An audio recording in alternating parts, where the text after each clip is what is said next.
Hi നമസ്കാരം. Theatre റിലീസിന് ശേഷം ഇപ്പോൾ ഡയറക്റ്റ്ലി OTT വന്നിട്ടുള്ളൊരു സിനിമയാണ് രണം അറം തെണ്ടൽ എന്നുള്ളത്.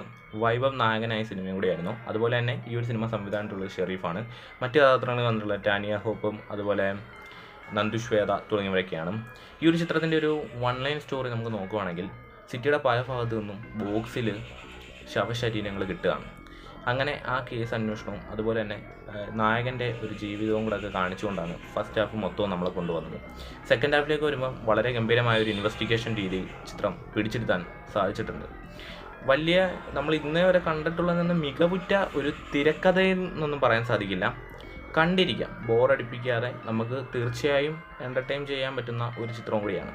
അതുപോലെ തന്നെ ഈ ഒരു ചിത്രത്തിലെ ഒരു കഥാപരിസരങ്ങളൊന്നും നമ്മൾ ഈ മുന്നേ തന്നെ മലയാളത്തിലും അതുപോലെ തമിഴിലൊന്നും കണ്ട് ശീലിക്കാത്ത തരം ഒരു കഥാപരിസരമൊന്നുമല്ല.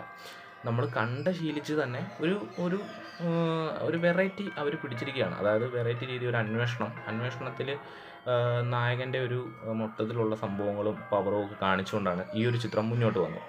പിന്നെ ക്ലൈമാക്സ് ഒക്കെ എനിക്ക് വളരെ അത്ര വലിയതായിട്ടൊന്നും രസിച്ചില്ല. കാരണം നമ്മൾ ഈ സിനിമ 2.5 മണിക്കൂറാണ് ദൈർഘ്യം വരുന്നത്. ഈ 2.5 മണിക്കൂറിലും 2.5 മണിക്കൂറുണ്ടല്ല 1.59 മിനിറ്റ് എങ്ങാണ്ട് ദൈർഘ്യം വരുന്നുള്ളൂ.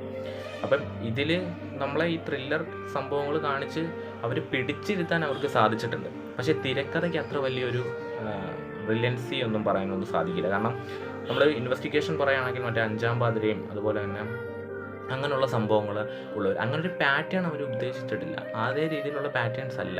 ഇതൊരു വെറൈറ്റി കണ്ടൻറ്റ് കൊടുത്തിട്ടുണ്ട്. അതായത് നമ്മൾ ഒരു അന്വേഷണം, അതായത് നായകൻ അന്വേഷിക്കുന്നു, അതുപോലെ തന്നെ അന്വേഷിച്ചു വരുമ്പോൾ സംഭവങ്ങൾ ഇങ്ങനെ ആരാ ചെയ്തതെന്നുള്ള ആളെ തേടിയുള്ള ഒരു അന്വേഷണമാണ്.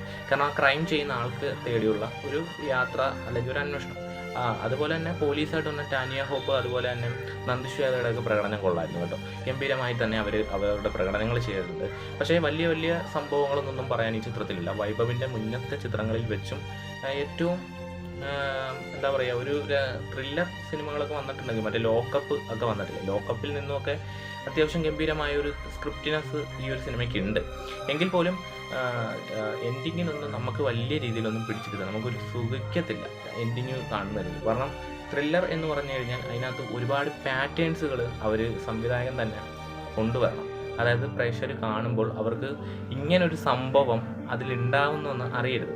അതുപോലെ തന്നെ പ്രതിയെ പിടിക്കാനുള്ളൊരു അന്വേഷണവും ഒക്കെ ഗംഭീരമായി തന്നെ അവർ ചെയ്തിട്ടുണ്ട്. അതായത് ലാസ്റ്റൊക്കെ വരുമ്പോൾ തന്നെ നമുക്ക് വളരെ ത്രില്ലിംഗ് ആവും. കാരണം നായകൻ്റെ ആ ഒരു ഇമോഷൻ സീൻസുകളും കാര്യങ്ങളും ഒക്കെ ഗംഭീരമായി തന്നെ അത് ഫസ്റ്റ് ഹാഫിൽ തന്നെ മുന്നോട്ട് കൊണ്ടുപോകാൻ ഇങ്ങനെ വന്ന് ഒരിടത്ത് വന്ന് നിന്ന് പിന്നീട് ആ കഥാപാത്രം, അതായത് ഒരു പോലീസ് സ്റ്റേഷന് നേരെ വന്ന ഒരു ക്യാരക്ടേഴ്സിനെ എല്ലാം മുന്നോട്ട് കൊണ്ടുവരികയാണ്. അതായത് പോലീസുകാരായാലും അവർക്ക് ഈ സിനിമയെ വളരെയധികം പ്രാധാന്യം സംവിധായകൻ കൊടുത്തിട്ടുണ്ട്.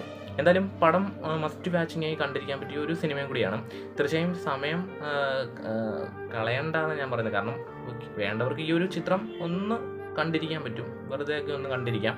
അല്ലാതെ പുതുമ എന്നും ഈ ചിത്രത്തിൽ കണ്ടപ്പോൾ എനിക്ക് തോന്നിയില്ല.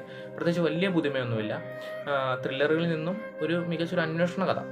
പിന്നെ പ്രത്യേകിച്ച് വലിയൊരു നമുക്കറിയാമല്ലോ വൈഭവിൻ്റെ ആക്ടിങ്ങും മൊത്തവും. അപ്പം അദ്ദേഹത്തിൻ്റെ സ്ഥിരമായിട്ടുള്ള വരുന്ന ഒരു ശൈലികൾ മാത്രമേ എനിക്കിതിൽ അറിയാൻ സാധിച്ചിട്ടുള്ളൂ. പ്രത്യേകിച്ച് അയാൾ വലിയ രീതിയിലൊന്നും അദ്ദേഹത്തിന് ഇത് ചെയ്യാൻ പറ്റിയിട്ടില്ല. എന്തായാലും തീർച്ചയായും വീഡിയോ ഇഷ്ടപ്പെട്ടാൽ ലൈക്ക് ചെയ്യാൻ മറക്കരുത്. അതുപോലെ തന്നെ വീഡിയോ സബ്സ്ക്രൈബ് ചെയ്യുന്ന കാര്യം പരിഗണിക്കുക. പടം കണ്ടവരൊക്കെ ഉണ്ടെങ്കിൽ വീഡിയോയുടെ താഴെ കമൻറ്റ് ചെയ്യുക. ഓക്കെ, അടുത്തൊരു വീഡിയോ നമുക്ക് വീണ്ടും കാണാം. അതുവരെ ബൈ ബൈ.